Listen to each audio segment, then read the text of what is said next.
অনেক সময় সফটওয়্যারে জিপিএফ এর ইন্টারেস্ট ক্যালকুলেশন করলে কিছু ভুল আসে, তার থেকে এক্সেলে নিজেরা একটু দেখে বুঝে করে নিলে মিলিয়েও নেওয়া যায় আর কাজটা আরও নিখুঁত হয়।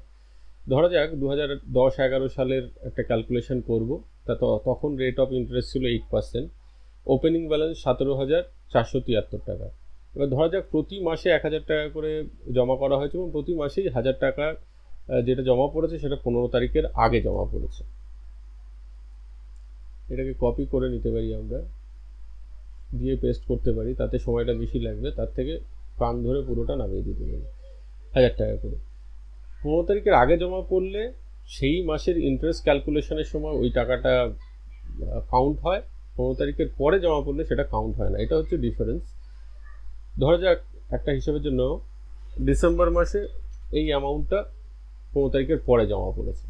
এবার আমরা কিভাবে করব, লোয়েস্ট ব্যালেন্সটা ক্যালকুলেশন করব ইকুয়ালস টু দিয়ে opening balance plus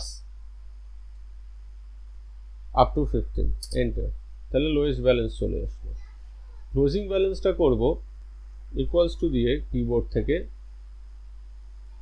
lowest balance plus এইখানে যদি কোনো অ্যামাউন্ট থাকে সেইটা, কোনো অ্যামাউন্ট নেই একই, কিন্তু কোনো সময় তো থাকতে পারে, যেমন এই মাসে আছে। এইভাবে আমরা করবো। এবার রেট অফ ইন্টারেস্টটা কীভাবে ক্যালকুলেট করবো, ইকুয়ালস টু দিয়ে যেটা লোয়েস্ট ব্যালেন্স, ক্লোজিং ব্যালেন্স না কিন্তু লোয়েস্ট ব্যালেন্স, তার সাথে ইন্টু 8 ছিল rate of interest, divided by 1200, এই টাকাটা এলো। ওপেনিং ব্যালেন্স প্রত্যেক মাসেরটা আসবে, ক্লোজিং ব্যালেন্স আগের মাসের যেটা সেটা।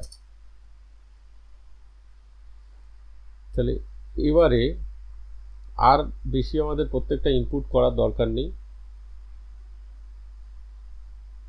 আমরা শুধু কান ধরে শেষ মাস অবধি টানবো, তাহলেই পুরো হিসেবটা আমাদের চলে আসবে, এমনকি ইন্টারেস্টটাও চলে এলো।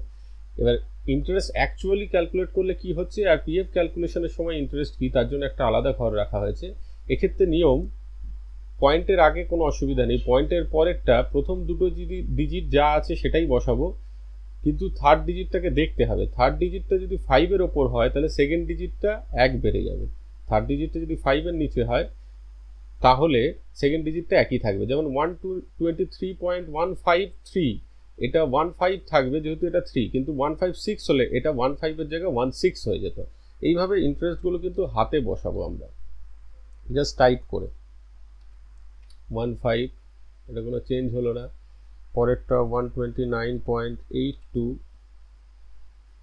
তারপরেরটা 136.49, এখানে চেঞ্জ হলো, 48টা 49-এ চেঞ্জ হলো, 212.65। এই নাম্বারগুলো সব আমরা এভাবে ইনপুট করব, এরপর পুরোটা এত অবধি ধরে নিয়ে অটো সাম করে দেবো। এবারে 1966.32, এইটা যদি 0.5 বা 0.5-এর ওপরে হয় তাহলে এটা 66-এর জায়গায় 67 হয়ে যাবে, মানে 1967 হয়ে যাবে। এবারে দুভাবে করতে পারি আমরা, total deposit amount two opening balance, total deposit amount plus interest দিয়ে যোগ করে করতে পারি, কিংবা যেটা আমাদের ক্লোজিং ব্যালেন্স আছে সেটার সাথে সরাসরি আমরা ইন্টারেস্ট যোগ করেও কিন্তু ফাইনাল ক্লোজিং ব্যালেন্সটাকে পেতে পারি। দুভাবের মধ্যে opening balance, total deposit of the year, interest for the year দিয়ে ফাইনাল ক্লোজিং ব্যালেন্সে আসা যেতে পারে, বা lowest balance of last month আর ইন্টারেস্ট ফর দ্য ইয়ার দিয়েও ফাইনাল ক্লোজিং ব্যালেন্সে আসা যেতে পারে। ধন্যবাদ।